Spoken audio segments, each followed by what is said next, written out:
Assalamualaikum warahmatullahi wabarakatuh. Alhamdulillahi rabbil alamin, wal 'aqibatu lil muttaqin, wal hadi ila siratim mustaqim. Asyhadu an la ilaha illallah وحده لا شريك له وأشهد أن محمدا عبده ورسوله. اللهم صل على سيدنا محمد وعلى آله وصحبه وسلم. اللهم لك الحمد وإليك المستكى وأنت المستعان، ولا حول ولا قوة إلا بالله العلي العظيم. أما بعد. Pertama sekali kita panjatkan puji dan syukur kepada Allah Subhanahu wa taala di atas kurniaan rahmat dan kebaikan ini. Hari ini dan saat ini Allah memberikan kita satu peluang untuk hidup di dalam dunia ini, bukan disebabkan kita mahu hidup, tetapi Allah mahukan kita hidup. Dan kena beringat, jika Allah mahukan kita mati, dan kita akan menerima takdir kematian itu. Sebab itu mulianya seseorang itu bukan disebab pangkatnya. Mulianya seseorang itu bukan disebabkan dia dikenali ramai. Mulianya seseorang itu bukan disebab kaya dan banyak hartanya, tetapi kemuliaan itu seperti mana yang Allah nyatakan di dalam Al-Quran, inna akramakum indallahi asqakum. Mulianya seseorang itu jika mana dirinya bertakwa kepada Allah Subhanahu wa ta'ala. Maka ulama menyatakan antara orang yang beroleh kemuliaan adalah orang yang beroleh hidayah daripada Allah Subhanahu wa ta'ala. Jika kita tidak mendapat hidayah daripada Allah Rabbul Jalal, bermakna kita dalam kehinaan. Jika kita tidak mendapat hidayah dan taufik daripada Allah, bermakna Allah telah hinakan kita. Kenapa tuan-tuan? Kerana setiap hari kita meminta hidayah. Dalam salat kita minta ihdinas siratal mustaqim. Satu hari berapa kali kita baca Fatihah? Dan kita kena ingat berapa tahun dah kita semayang. Dan dalam satu hari, satu malam kita minta hidayah, yaitu pada salat subuh. Allahumma hadina fi man hadait ila al-akhir doa, sehinggalah pada akhir doa ini. Jika permintaan kita itu bertahun-tahun, tapi kita tidak boleh berbuat kebaikan, semakin lama, semakin kita meminta hidayah, Allah tak berikan kepada kita hidayah itu. Lalu kita pun kata, saya semayang. Betul, ada orang yang semayang di dalam neraka Allah. Saya puasa Isnin Khamis, ada orang yang puasa masih dalam neraka Allah.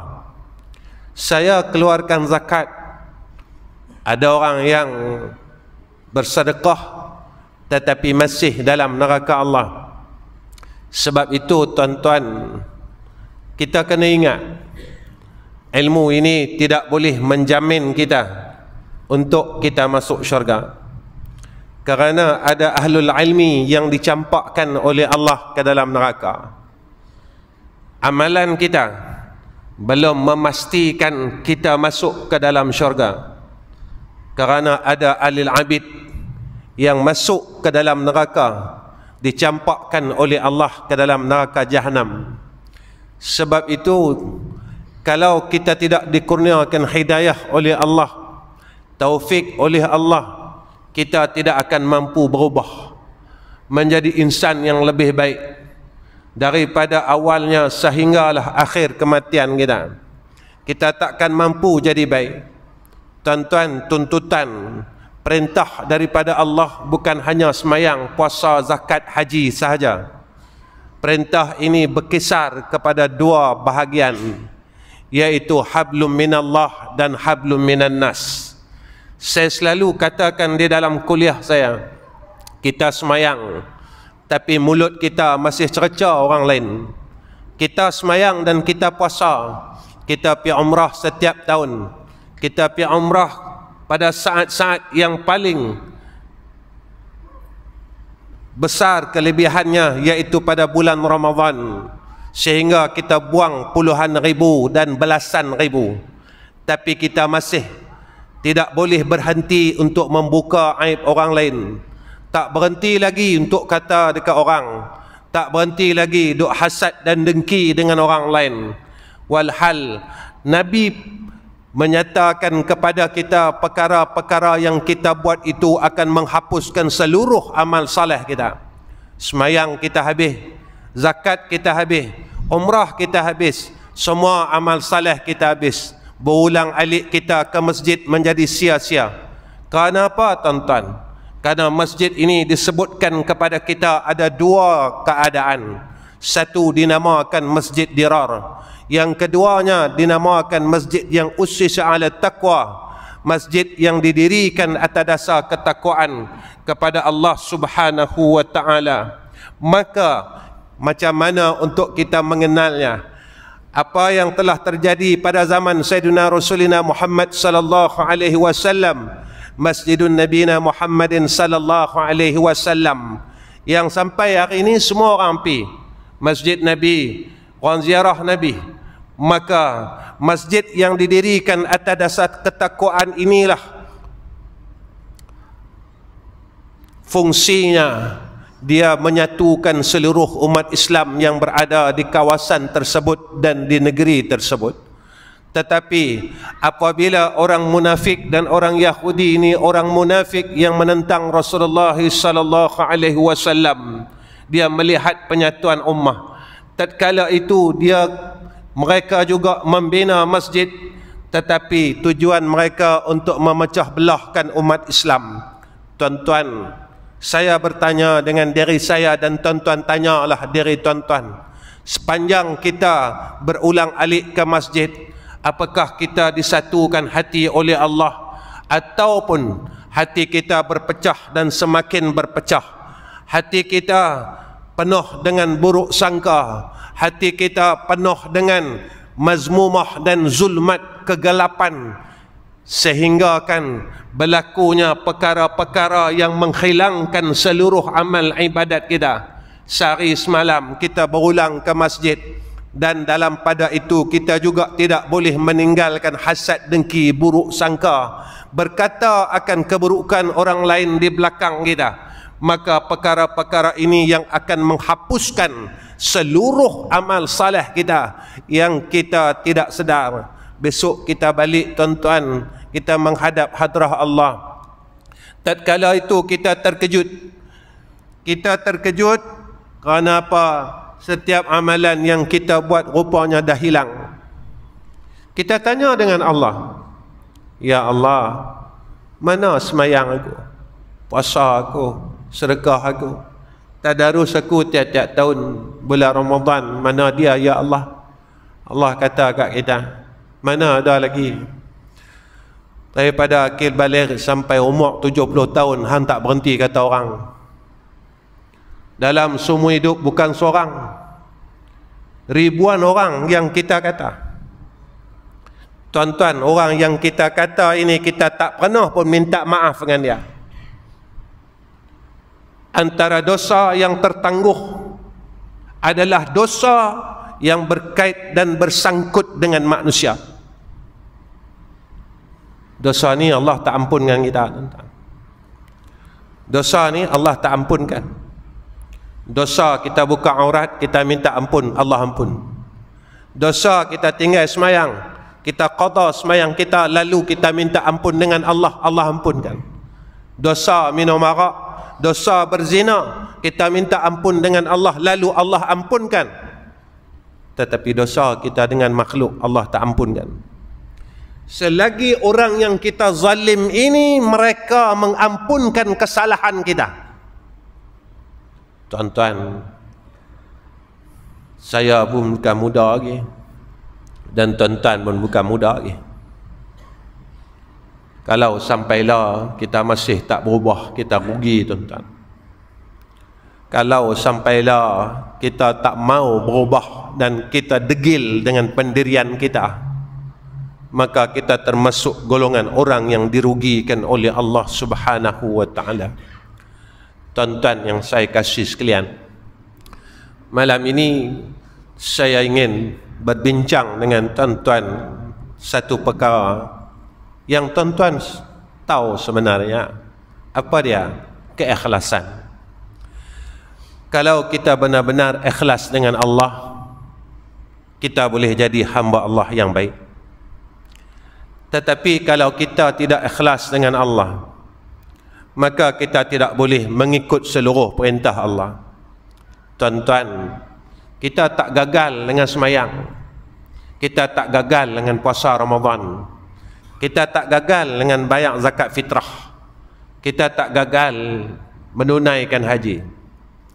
Tetapi kita gagal dalam masalah hablum minan nas.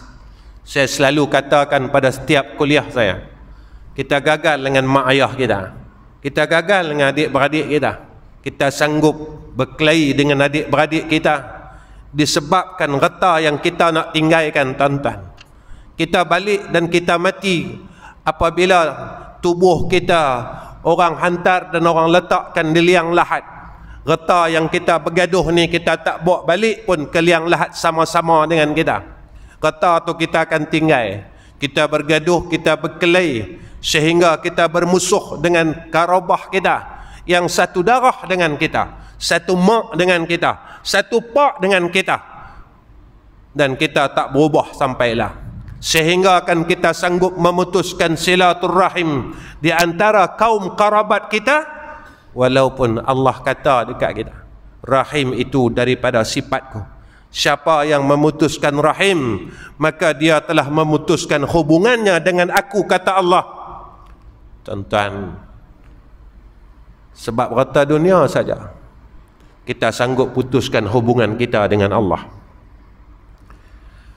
Sebab perkara dunia saja, tuan-tuan, kita sanggup putuskan hubungan kita dengan Allah. Tuan-tuan, satu hari Rasulullah bertanya kepada Jibril, sa'altu Jibrila 'anil ikhlas ma huwa. Rasulullah bertanya kepada Jibril, ikhlas itu apa? Maka kata Jibril, sa'altu Rabbil Azzah 'anil ikhlas. Aku bertanya kepada Allah, apa itu ikhlas? Lalu kata Jibril alaihissalam, faqala, maka Allah bagi tahu, Allah kata apa? Sirrun min asrari auda'tuhu qalba man uhibba min ibadi. Maka ia menjawab firman-Nya, ikhlas itu ialah satu rahsia daripada rahsiaku yang aku letakkan akan dia dalam hati hamba-hambaku yang aku kasih.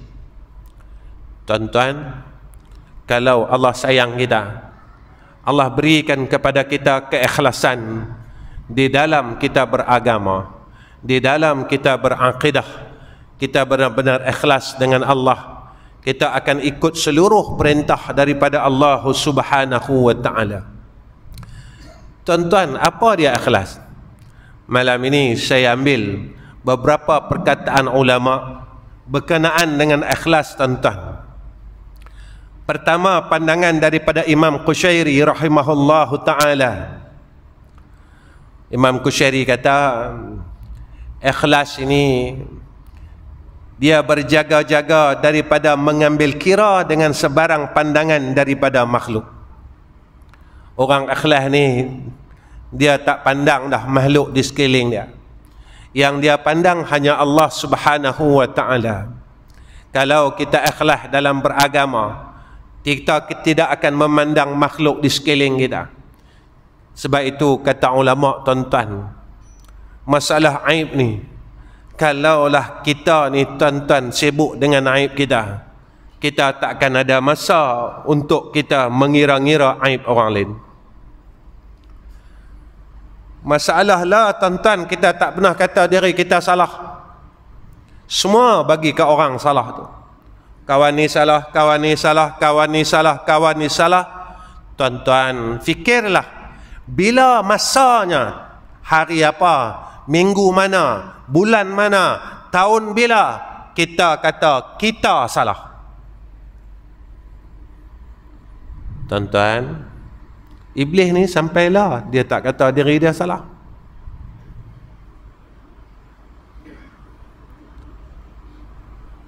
Allah tunjuk kat kita peristiwa ni supaya kita ikut, tuan-tuan. Iblis sampailah dia tak mau kata diri dia salah. Dia tetap kata Adam salah. Dia sanggup masuk neraka, tuan-tuan, sebab kesombongan dia. Tuan-tuan, kita nak masuk liang lah. Kita nak sombong apa dengan Allah? Kita nak masuk liang lah. Kalau kita tak berjaya dengan perkara ini, tuan-tuan, kita akan gagal besok di akhirat. Tuan-tuan, dunia ni tak lama pun. Pejam celek, tuan-tuan. Kita dulu, kita dengar cerita 2020, kita kata apa? Tak dan rasa. Tapi kita sedang lalu 2024. Tuan-tuan, bila kita lihat 100 tahun yang disebut oleh Nabi akan tahun terakhir, kita rasa tak dan kot. Kalau perkiraan Masihinya tahun depan 2024 genap 100 tahun, yang Nabi kata akan lahirnya mujaddid akhir zaman. Kita tak berubah lagi. Kita duk macam ni juga. Kita duk clay juga. Kita duk buka aib orang juga. Kita duk sangka buruk juga. Kita duduk perkara yang sama, dan kita tidak boleh berubah menjadi hamba yang lebih baik pada sisi Allah Subhanahu wa ta'ala. Tuan-tuan, masa ni sat dah. Pasal apa masa ni sat saja, tuan-tuan? Sebab kita duduk pada akhir zaman. Nabi kata hampir saja kiamah. Nabi kata setahun kita akan rasa macam sebulan. Sebulan Nabi kata macam seminggu. Seminggu Nabi kata macam sehari. Sehari Nabi kata macam percikan api. Saat kiamat ini telah hampir, Nabi kata. Tuan-tuan, Allah ni cukup sayang kat kita. Dia bagi tanda dulu sebelum Allah nak hancurkan bumi ni. Tapi hati kita keras, tuan-tuan. Kita ni ke bahasa kasar dia ketegak. Mailah gempa bumi, tak rasa apa. Kita duk kata kat orang ni, mailah kerapnya gerhana, kita tak rasa apa. Nabi kata bila kerapnya berlaku gerhana itu tanda kiamat. Apabila berlakunya gempa bumi, yang tu tanda nak kiamat, tanda akhir zaman. Dan kita tak buat apa-apa. Kita tak mau berubah lebih baik daripada yang dulu. Kita tak mau jadi insan yang lebih baik. Kita tak mau tinggalkan kejahatan demi kejahatan yang pernah kita buat yang dulunya. Macam tu lah. Seolah-olah kita tak kata, tapi seolah-olah nak berlaku apa pun lantak pi janji aku ada duit, janji aku ada rumah, janji aku ada nama, janji aku ada pangkat. Tuan-tuan, semua yang kita ada kita tak buat balik pun. Semua yang kita ada tak guna pun. Bila kita duduk dalam kereta jenazah, satu benda pun tak guna atas diri kita. Sebab itu Nabi kata dekat kita dan Nabi pesan kepada kita, bila mati anak Adam, putih segala amalan melainkan 3 perkara. Kita tengok diri kita, tuan-tuan, hadis ni cukup hebat. Kenapa? Nabi letakkan 3 golongan di situ. Yang pertama, Nabi letak golongan orang yang ada harta. Nabi kata, apa orang yang ada harta ni dia akan buat? Sedekah jariah. Kita tanya diri kita, berapa banyak harta yang telah kita kembalikan kepada Allah? Tanya, tuan-tuan. Sebab Quran kata lagu tu, lan tanalul birra hatta tunfiquna mimma tuhibbun. Kita takkan dapat benar-benar rasa kemanisan kebaikan itu selagi kita tak boleh infakkan harta yang kita sayang. Lalu kita tanya diri kita, Ustaz cakap pasal infak ni sebab Ustaz nak buat kutipan ke? Bukan itu tujuan saya, tuan-tuan. Bukan itu tujuan saya. Kita kena tanya diri kita, kalau kita sayangkan dunia ni, bermakna kita akan susah di akhirat. Kedua, golongan orang yang ada ilmu, Nabi kata. Dan ilmu ini Nabi kata dia boleh menjadi syafaat dan dia boleh menjadi laknat atas orang yang ada ilmu. Tuan-tuan, kita tahu tak mengumpat tu haram? Tahu. Siapa duk buat sampai lah? Kita tahu tak berkelahi itu haram? Tahu. Pasal apa kita buat sampai lah? Kita tahu tak hasad dengki itu haram? Pasal apa kita buat sampai lah? Kita tahu tak buruk sangka itu berdosa? Pasal apa kita buat sampai lah? Tuan-tuan, kita ada ilmu. Apakah ilmu kita boleh selamatkan kita, ataupun ilmu yang ada pada kita akan laknat kita besok yaumul akhirah? Dah hadis, tuan-tuan, orang ada ilmu Allah tarik masuk dalam neraka dia. Tuan-tuan, ilmu ni belum pastikan kita jadi orang baik.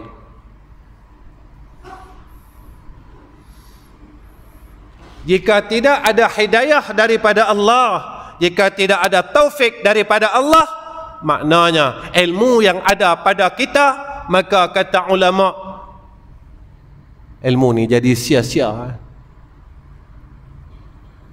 Ada, tuan-tuan, ulama bahas tentang ilmu jadi sia-sia, amal jadi sia-sia, reta jadi sia-sia, umur jadi sia-sia.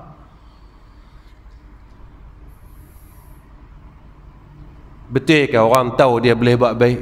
Tuan-tuan, sampailah kita tahu semayang malam tu bagi. Pasal apa kita tak boleh bangun malam sampailah?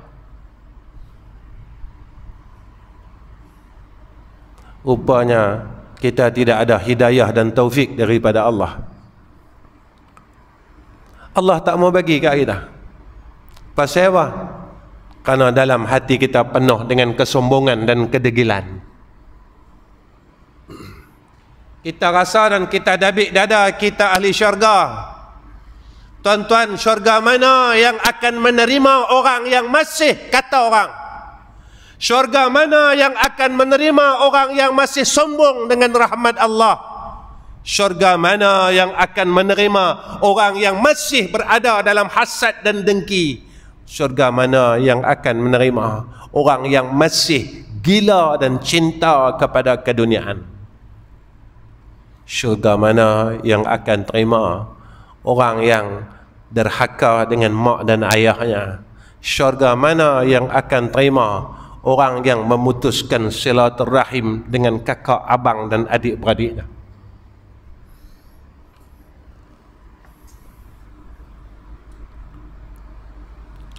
Tuan-tuan, ulama bahas tentang ikhlas ini. Antaranya Zunnun al-Masri. Zunnun al-Masri kata ikhlas itu duduk dalam 3 perkara. Yang pertama, wujudnya persamaan pujian dan celaan. Orang kata kat dia pun tak ada rasa apa. Orang puji kat dia pun tak rasa apa. Kalau boleh sama puji dan cela, kita duduk situ tuan-tuan. Kalau tak boleh ada persamaan di antara pujian dan celaan, hati kita masih tak selesai. Tuan-tuan, Allah tak tengok pun badan kita, tapi Allah ukur hati kita. Allah pandang hati kita. Ni ada hadis tuan-tuan, innallaha la yanzuru ila suwarikum wala amwalukum walakinnallaha yanzuru ila qulubikum wa niyatikum. Allah tak tengok rupa kamu, tak tengok reta kamu, tapi Allah tengok hati dan niat kamu. Kalau kita tidak boleh menyelesaikan masalah mazmumah yang ada dalam hati kita, bermakna kita masih tidak berjaya untuk keluar daripada neraka Allah. Orang tanya, mazmumah ni wajib ke Ustaz buang? Wajib. Sombong ni mazmumah tuan-tuan, riak ni mazmumah tuan-tuan, ujub ni mazmumah tuan-tuan yang wajib kita buang. Pada hadis yang sahih, Nabi kata tidak akan diterima sekali-kali masuk syurga orang yang ada dalam hatinya sombong dan riak. Nabi kata,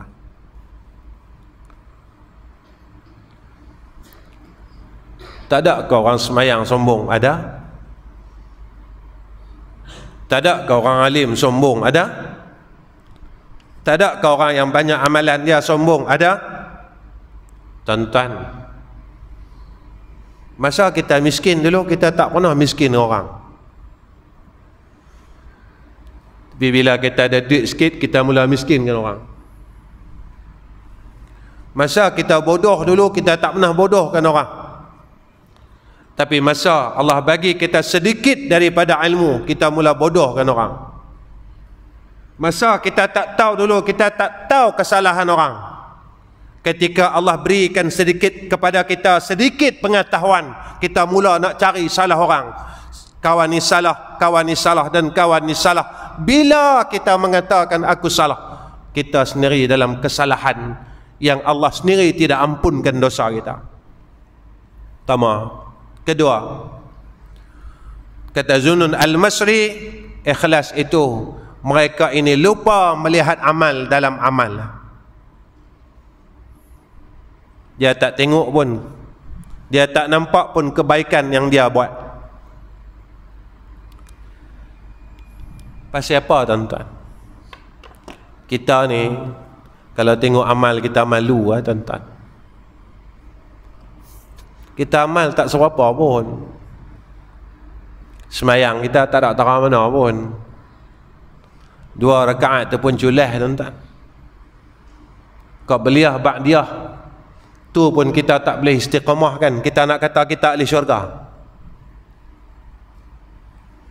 Sembahyang qabliyah, ba'diyah ni pun kita tak boleh istiqamah, nak kata kita ahli syurga.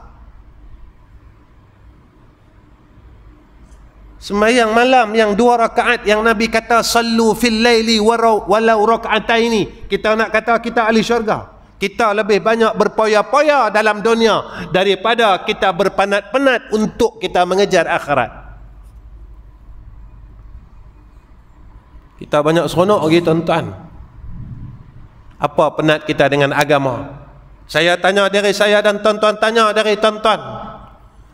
Apa penat kita dengan agama? Apa pengorbanan kita dengan agama? Apa kelelahan kita dengan agama? Kita tak penat pun dengan agama ni, tuan-tuan. Kita tak letih pun untuk kita beragama ni, tuan-tuan. Itulah kenyataannya. Lalu kita rasakan kita ahli syurga. Sebab itu, tuan-tuan, saat kita berada di dalam majlis ilmu ni, orang kata sambil-sambil tunggu Aisyah, salah, tuan-tuan. Sebab itu saya bawakan hadis, innallaha la yanzuru ila suwarikum wala amwalikum walakinallaha yanzuru ila qulubikum wa niyatikum. Tatkala niat kita menunggu salat, maka kita tidak akan dapat apa yang dijanjikan oleh Allah dan Rasul. Tuan-tuan, kalau mengaji 20 tahun, takkan tak boleh jadi baik, tuan-tuan. Kalau 20 tahun dah duduk dalam mengaji ni, takkan tak boleh jadi baik. Tak munasabah, tuan-tuan. 20 tahun duduk berulang pergi majlis ilmu, takkanlah tak boleh jadi baik lagi. Tak munasabah, tuan-tuan. Tuan-tuan, Nabi janji kat kita, orang yang duduk dalam majlis ilmu, Nabi kata apa? Satu, orang ni boleh rahmat. Dua, orang ni boleh keampunan, Nabi kata. Allah ampunkan dosa kita. Kita dosa banyak, tuan-tuan. Dosa kita banyak. Lepas itu Nabi kata, kalau kita nak tahu yang kita ni orang baik, Nabi kata, tanya 3 golongan. Yang pertama anak, yang kedua isteri, yang ketiga jiran. Kalau anak kita kata kita ni ayah yang baik, bermakna peluang kita masuk syurga cerah. Kedua, isteri kita. Ketiga, jiran di sekeliling kita dan orang yang pernah kita kenal. Sebab Nabi kata dekat kita, antara orang yang mati dalam keadaan husnul khatimah, selepas kematiannya, keburukannya tidak diceritakan oleh orang lain, tetapi kebaikannya disebut-sebut oleh orang lain, kata Nabi. Macam mana orang nak sebut baik kita kalau kita tak ada baik? Macam mana orang nak ingat kebaikan kita kalau hidup kita penuh dengan kejahatan? Maka masa yang Allah bagilah ni, gunalah modal itu untuk buat baik. Masa yang Allah bagi pada kita ni, gunakanlah untuk kita berbuat kebaikan. Yang ketiga, maka kata Zunnun al-Masri, orang yang ikhlas itu, yaitu mereka yang menuntut akan pahala amal di akhirat. Mereka ni cuma maukan habuan di akhirat ya. Kita buat ni, kita mau kita senang di akhirat, tuan-tuan. Tak lama dah, saya pun tak lama mati ya, tuan-tuan. Tuan-tuan perasan tak? Korea kita pun dan Korea lain sama. Ramai yang mati bawah umur 60 tahun lah. Tak dan masuk 60, tuan-tuan, mati. Kebanyakannya berlaku begitu pada zaman ni. Kebanyakannya. Nabi kata dah, umat aku akhir zaman, Nabi kata umurnya pendek, badannya lemah. Nabi kata umur kita pendek, tuan-tuan, badan kita lemah. Lemah, Nabi kata lemah di dalam melakukan ketaatan dan kebaikan. Kita nak buat baik, malas saja. Kita nak semayang sunat, malas saja. Kita nak buat ibadat, malas saja. Kita sentiasa ditipu dengan segala perkara urusan kehidupan ni. Sampai bila, tuan-tuan, kita nak kena tipu dengan dunia ni? Cukuplah. Kita umur 60 dah, 70 dah, tuan-tuan. Saya pun nak pergi ke 60 dah. Cukuplah. Kita kena tipu daripada muda sampailah. Cukuplah. Takkan kita akan terus kena tipu. Kita terus ditipu dengan perkara-perkara kehidupan kita. Tak berhenti tuan-tuan. Tak berhenti kita berkisahkan perkara yang sama dalam kehidupan kita. Tuan-tuan, apa kata Huzaifah apa kata seorang ulama, iaitu Huzaifah Al-Marashi? Ikhlas itu kata dia melakukan segala perbuatan yang baik, sama ada zahir atau batin. Zahirnya baik, batinnya baik. Yang ni orang ikhlas. Jangan zahir saja baik, semayang tapi hati duk sangka buruk dengan orang lagi. Semayang. Tuan-tuan, boleh tak kita tukarkan kebencian kepada kasih sayang? Saya tanya diri saya, tuan-tuan tanya dari tuan-tuan. Dalam hidup aku ni, ada tak orang yang aku benci dalam hidup aku ni? Kenapa saya kata macam tu? Tuan-tuan, yang tu Nabi buat. Nabi tak benci ke orang, tuan-tuan?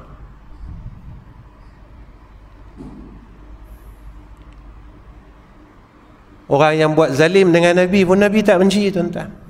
Baca sejarah Futuhul Makkiyah, pembukaan kota Mekah dengan kemaafan. Tuan-tuan, tengok dalam Al-Quran, di antara sifat ahli syurga dan tanda orang yang bertakwa, kata Allah, mereka yang memaafkan akan seluruh kesalahan manusia yang telah melakukan kezaliman atasnya. Boleh tak tuan-tuan kita maafkan semua salah orang? Ustaz, tak boleh Ustaz. Kalau tak boleh, Allah kata ahli syurga itu mereka memaafkan kesalahan orang lain.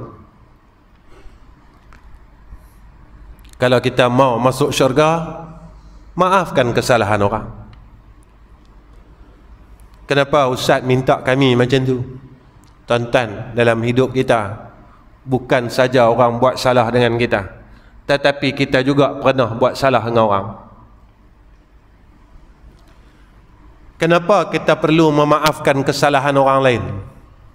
Saat kita mula belajar untuk memaafkan orang lain, mudah-mudahan orang yang pernah kita buat salah dulu, mereka juga membuat perkara yang sama. Mereka memaafkan seluruh kesalahan kita. Sebab orang yang kita buat salah dulu kita tak jumpa lah, tuan-tuan. Orang yang pernah kita buat silap dulu kita tak jumpa lah. Orang yang pernah kita buat naya dulu kita tak jumpa, tuan-tuan. Dengan kita memaafkan kesalahan orang lain, mudah-mudahan orang lain juga memaafkan kesalahan kita. Tuan-tuan yang dirahmati oleh Allah Subhanahu wa ta'ala,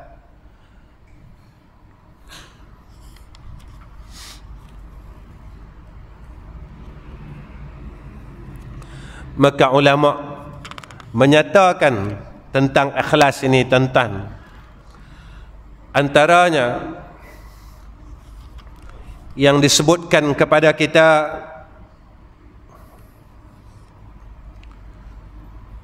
seorang ulama yang bernama Fudail bin Iyad, orang yang ikhlas itu, kata dia, orang yang terselamat daripada sifat ujub dan sifat riya. Tuan-tuan, ujub ni apa? Mudah kan? Saya pun tak lama, tuan-tuan, sekali saya berhenti. Ujub ni, tuan-tuan, nak faham senang. Kita rasa kita ni bagus, mudah nak faham. Kita tak payah bawa ta'rif kitab, susah faham. Nak bagi mudah faham, kita rasa kita bagus. Riak ni mudah nak faham, buat apa semua nak tunjuk ke orang. Takkah hidup kita macam tu? Pi masjid tunjuk ke orang, pi mengaji tunjuk ke orang. Tawaf di Baitillahil Haram tunjuk ke orang. Ziarah makam Nabi tunjuk ke orang. Tuan-tuan buat apa ni? Tunjuk ke orang kita boleh apa? Pergi masjid tunjuk ke orang kita dapat apa? Pergi mengaji tunjuk ke orang kita dapat apa?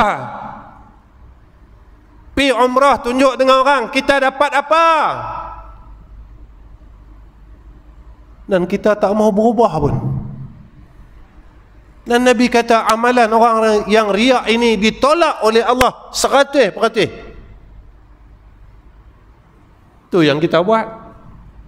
Sedekah pergi rumah anak yatim tunjuk ke orang. Nabi kata kalau bagi tangan kanan tangan kiri tak tahu. Tapi kita kena tipu tuan-tuan dengan telefon ni. Sepatutnya telefon yang ada kepada kita boleh menjadi asbab kita masuk syurga. Ada telefon tiap-tiap hari tanya khabar mak dan ayah kita supaya kita tak jadi anak yang derhaka. Tapi ada telefon sebulan sekali, seminggu sekali nak tanya mak kita, nak tanya pak kita pun kita tak mampu. Semua benda baik amal ibadat kita tunjuk dekat orang. Sampai bila tuan-tuan kita nak berubah ni? Tuan-tuan yang cakap benda ni Nabi Muhammad, bukan saya. Saya tak ada apa-apa, saya orang bodoh tuan-tuan. Dari mula saya mengajak di Masjid Semilang ni, saya buka kitab hikam. Saya bukan orang pandai, saya bukan orang alim tuan-tuan. Guru saya pernah kata, kalau kita mengaji fiqh tetapi kita tidak boleh menyempurnakan syariat Allah Ta'ala, maknanya pengajian kita itu sia-sia, kata guru kami. Kita mengaji semayang tapi kita tak mampu nak semayang. Kita mengaji bab muamalat tapi kita tak boleh jaga hubungan dengan masyarakat. Kita mengaji munakahat tetapi kita tidak boleh mengikut perkahwinan dalam Islam dan sebagainya. Tuan-tuan, kalau kita mengaji tauhid, kita dapat mentauhidkan Allah, kita jadi orang yang ikhlas kepada Allah. Kita tak mau dah riak, kita tak mau tunjuk amalan kita kepada makhluk. Kerana apa? Nabi kata, besok orang yang riak suka tunjuk apa baik yang dia buat, Allah akan panggil dia. Engkau mintalah kepada orang yang engkau tayangkan amalan kau di dalam dunia, mintalah balasan daripada dia. Sebab masa kau buat kebaikan itu bukan kerana aku. Kau nak tunjuk ke orang, kau nak tayang ke orang, kau nak bagi tahu kat semua orang.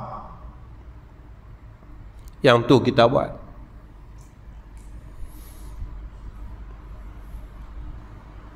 Yang tu kita buat.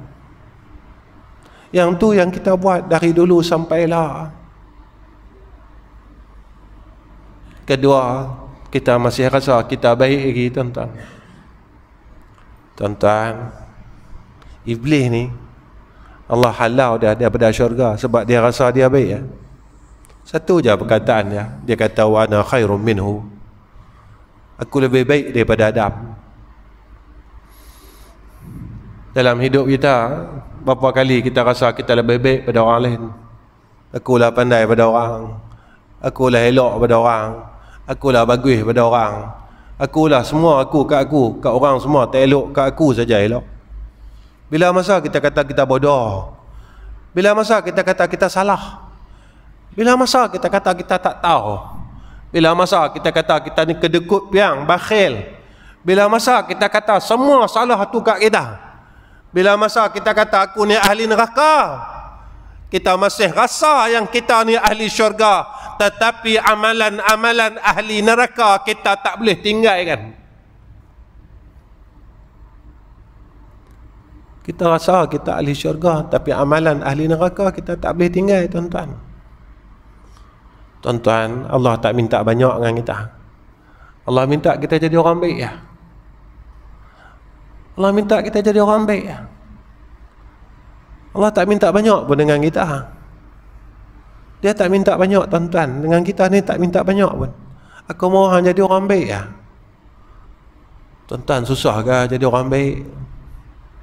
Ada umur buat baik, Ada reta, buat baik. Ada mata, buat baik. Ada telinga, buat baik. Ada mulut, buat baik. Ada tangan, buat baik. Ada kaki, buat baik. Cukuplah. Yang tu saja Allah minta dekat kita. Yang Allah minta dekat kita, tuan-tuan, macam mana yang Nabi minta doa kepada Allah. Allahumma a'inni ala zikrika wa syukrika wa husni ibadatik. Nabi minta tolong 3 benda, tuan-tuan. Dengar macam tak ada apa kan? Habis saya cerita bab 3 ni, saya berhenti. Nabi minta 3 benda ni, tuan-tuan. Simple saja yang Nabi minta, tetapi kerja buatnya besar dan tuntutannya besar. Pertama, Nabi minta apa? Allahumma a'inni ala zikrika. Ya Allah, tolong aku supaya aku boleh ingat akan Dikau. Ketika kita lupa Allah, masa itulah kita rasa kita ni ujub. Kita tak sedar diri. Ketika kita lupa akan Allah, masa itulah kita riak, tuan-tuan. Kita terlupa yang boleh bagi balasan kebaikan ni hanya Allah, bukan orang di sekeliling kita. Orang yang ada di sekeliling kita, mereka tak boleh tolong kita besok dekat sana, tuan-tuan. Yang kita buatkan orang ni, mereka semua akan tinggalkan kita satu hari nanti. Yang kita buat kerana orang, mau orang puji kita, mau orang tengok kita, semua orang-orang ni akan tinggalkan kita. Selepas keluarga kita letak kita dalam liang lahat, seorang pun tak pedulikan kita. Siapa pun tak ambil tahu hal kita. Kita duduklah dalam liang lahat itu dalam keadaan susah, tuan-tuan. Tuan-tuan pernah dengar hadis tu kan? Bila kita dibawa pilih yang lahat, Nabi kata apa?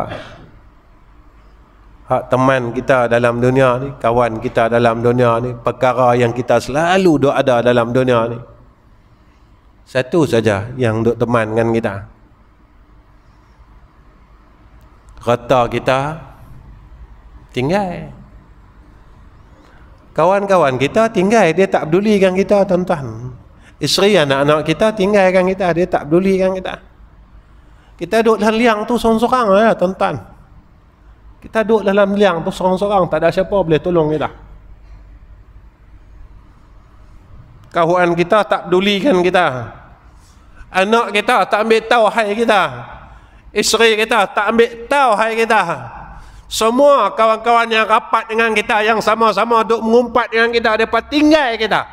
Yang duk sama-sama cerita hal orang, tak sudah sampai lah, dia akan tinggalkan kita, dia takkan pedulikan kita.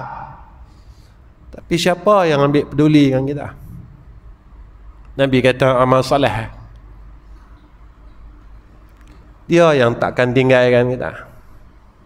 Tapi sayangnya, masa kita hidup ni kita tinggalkan dia. Masa kita hidup ni kita tak mau buat amal salih. Semayang sunat tak mau. Lepas semayang isyak, kita pakat-pakat nak cabut balik derah. Tuan-tuan, lepas semayang isyak, tak bolehkah kita semayang sunat isyak? Yang bagi kita umur ni Allah, tuan-tuan. Bukan kita mau hidup. Allah maukan kita hidup. Apa salahnya kita berikan sedikit lagi masa untuk Allah Subhanahu wa ta'ala, dengan kita sujud kepada Allah walaupun 2 rakaat? Apa salah dia, tuan-tuan? Kenapa kita perlu balik cepat kerana urusan keduniaan dan kehidupan kita yang tidak memberi faedah kepada akhirat? Kita derah balik, kita bukan apa, duk sembang lagi. Tuan-tuan, tak cemuih ke? Tak cemuih ke kita sembang daripada dulu sampailah? Tak bosan ke dengan kehidupan ini? Tak bosan ke, tuan-tuan? Tuan-tuan, malam ni saya seru semua yang hadir, tolonglah bagi sedikit masa lagi untuk Allah yang terlalu baik dengan kita. Tolonglah berikan ruang untuk Allah sedikit saja lagi untuk kita sembahyang sunat ba'diyah isya. Kerana Allah ini terlalu baik dengan kita. Berjuta-juta permintaan kita kepada Allah, Allah kabulkan. Masa kita sakit, kita minta sihat dan Allah berikan kesihatan.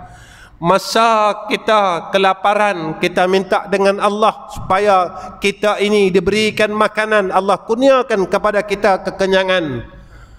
Masa kita tak ada duit, kita minta dengan Allah, Allah beri kita kemudahan harta. Tapi kita tetap buat benda sama. Tolonglah, saya seru diri saya dan saudara se-Islam saya pada malam ini, tolonglah berikan sedikit masa lagi lepas kita semayang fardu isya, kita bagilah masa selama 5 minit lagi untuk Allah. Mudah-mudahan jika inilah salat kita yang terakhir, maka kita akhirkan kehidupan kita dengan kebaikan. Tuan-tuan yang saya kasih sekalian, sebab itulah ikhlas ini kata ulama perkara yang paling mahal di dalam dunia ini. Perkara yang paling mahal dan perkara yang paling besar adalah keikhlasan. Dan keikhlasan ini adalah, tuan-tuan, perkara yang akan ditanya pada akhirnya setelah ditanya berkenaan hablum minan nas. Amalan kita ni, tuan-tuan, Allah akan terima setelah selesai hablum minan nas. Tapi kalau masih tidak selesai hablum minan nas, maka amalan kita akan ditolak oleh Allah Subhanahu wa ta'ala. Yang terakhirnya baru ditanya tentang ikhlas atau tidak ikhlas kita. Saya ajak diri saya untuk sama-sama kita berubah untuk jadi yang lebih baik. Masa kita tak lama, tuan-tuan. Dunia ini berada di akhir zaman. Tuan-tuan dengar cerita akhir zaman, dan saya juga dengar cerita akhir zaman. Tetapi tuan-tuan, apa yang berlaku dengan diri kita? Kalaulah cerita akhir zaman ini tidak boleh meleburkan keangkuhan dalam hati kita, betapa kerasnya hati kita. Jika ayat Allah dan peringatan daripada Allah tidak boleh melembutkan hati kita, betapa kerasnya hati kita, betapa sombongnya kita, dan berapa dahsyatnya akan hati kita ini, tuan-tuan, sehingga ayat Allah tidak boleh melembutkan akan jiwa-jiwa kita semua. Maka hari ini dan pada malam ini, tuan-tuan, saya berharap kepada Allah Subhanahu wa ta'ala, mudah-mudahan asbab pertemuan kita pada malam ini Allah kurniakan kelembutan pada hati kita, agar kita semakin tunduk kepada Allah Subhanahu wa ta'ala dan menjadi insan yang lebih baik, dan terus menjadi insan yang baik, sehingga kita akhirkan nafas kita dan umur kita sebagai orang yang saleh pada sisi Allah Subhanahu wa ta'ala. Tuan-tuan yang saya kasih sekalian, saya rasa cukup setakat ini pertemuan saya dengan tuan-tuan. Saya minta maaf, saya minta ampun dengan seluruh jamaah Masjid Semilang ini. Sekiranya sepanjang saya mengajar daripada awal dulu sehingga hari ini saya ada membuat kesalahan dan kesilapan kepada seluruh jamaah di masjid ini, maka saya minta ampun dan minta maaf. Mudah-mudahan Allah mengampunkan dosa saya dan saya balik dalam keadaan saya diterima oleh Allah Subhanahu wa ta'ala pada sisi Allah Subhanahu wa ta'ala. Tuan-tuan yang saya kasih sekalian, pada akhirnya tuan-tuan tolong doakan saya dan juga keluarga saya agar kami boleh menjadi orang yang saleh dan baik pada sisi Allah Subhanahu wa ta'ala. Yang terakhir, seperti mana yang disebut oleh Ustaz Anas, bahawa kami sekarang ini sedang membina masjid, tuan-tuan, di satu madrasah kami yang baru saya terima lebih kurang dalam setahun, wakaf daripada hamba Allah. di Kuala Terengganu, dan sekarang kami sedang membina masjid, dan masjid itu hampir siap. Prosesnya hampir 90%, dan sekarang adalah proses yang terakhir, yaitu kami ingin menyiapkan lantai masjid tersebut dengan memasang tile. Kedua, yaitu kami ingin memasang shieling pada ruang salat dengan keluasan masjid itu 11,000 kaki persegi. Dan yang ketiganya, kami ingin menyiapkan pendawaian elektrik dan seluruh lampu-lampu yang ada. Dan mana kalau tuan-tuan ingin bersama-sama dengan kami, tuan-tuan pun tahu daripada dulu bagaimana saya menjalankan madrasah. Saya buat madrasah daripada tahun 1998, madrasah saya sendiri, sampai sekarang hampir 25 tahun tuan-tuan. Saya tak minta apa-apa bayaran pun daripada pelajar ya. Makan, minum, apa pun. Sampailah tuan-tuan, sampailah. PKP dulu tuan-tuan, sekolah lain semua tutup, sekolah saya aja buka. Pelajar kami masih ada masa tu. Sekolah saja ya, sekolah saya yang tak tutup. Saya rasa dalam Malaysia saya seorang je kot yang tak tutup, yang masih ada pelajar masa PKP tu, setahun lebih. Alhamdulillah tuan-tuan, alhamdulillah, syukur dengan Allah. Sekolah yang saya teruskan daripada almarhum orang tua saya, iaitu Ustaz Ghazali bin Hasmullah, tahun ini dah 41 tahun dah. Itu yang kami buat. Kenapa saya buat macam tu? Sebab saya nak tolong orang. Kenapa Ustaz nak tolong orang? Satu ya, saya nak masuk syurga. Yang tu ya, saya nak masuk syurga dengan jalan. Dan masjid yang kami buat di Kuala Terengganu itu tuan-tuan, manhaj yang sama. Saya nak tolong orang ya. Besok bila siap masjid tu, kita akan buat asrama dan kita akan terima pelajar tuan-tuan. Sama konsepnya. Saya tak minta apa-apa bayaran untuk mereka belajar, tapi saya harap orang yang bersama-sama dengan kami sanggup untuk jadi orang yang baik. Kalau kita dulu suka bergaduh, kita tukarlah kepada kita saling sayang, menyayangi antara satu sama lain. Kita ni alim dah tuan-tuan, kita ilmu dah banyak dah tuan-tuan, tapi kita tak boleh selesaikan masalah ini bertahun-tahun. Kita tak boleh sayang orang, kita tak boleh berhenti benci orang, kita tak boleh berhenti nak kata orang, tapi kita tahu perkara itu salah pada sisi Allah Subhanahu wa ta'ala. Bermakna ilmu yang ada pada kita tak berguna satu pun untuk kita menjadi hamba orang yang baik, kerana dia tidak boleh menjadi alat kepada kita untuk pimpin kita menuju ke arah jannah Allah Subhanahu wa ta'ala.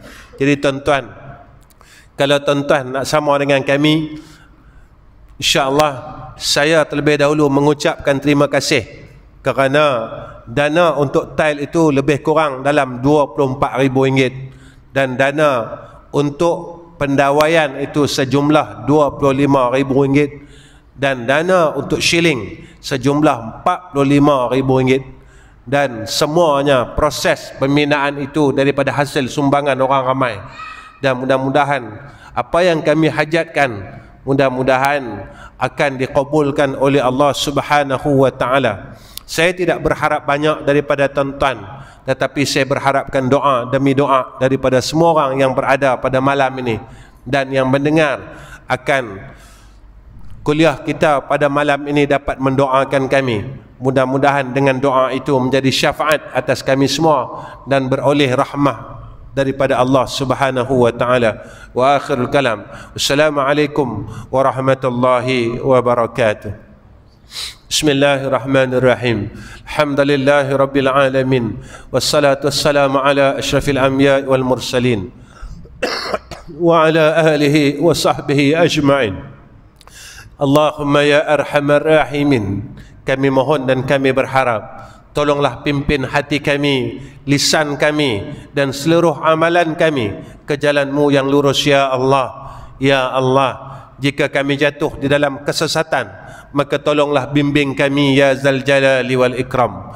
Ya Allah, kami mohon rahmah demi rahmah daripada Engkau ya Allah. keredaan demi keredaan daripada-Mu ya Zal Jalali wal Ikram, dan tolong jadikan kami, isteri kami dan anak-anak kami daripada kalangan orang-orang yang saleh. Mudah-mudahan kami dapat mati dalam keadaan husnul khatimah. Wassallallahu ala sayyidina Muhammad wa ala alihi wa sahbihi wa baraka wa sallam, walhamdulillahi rabbil alamin.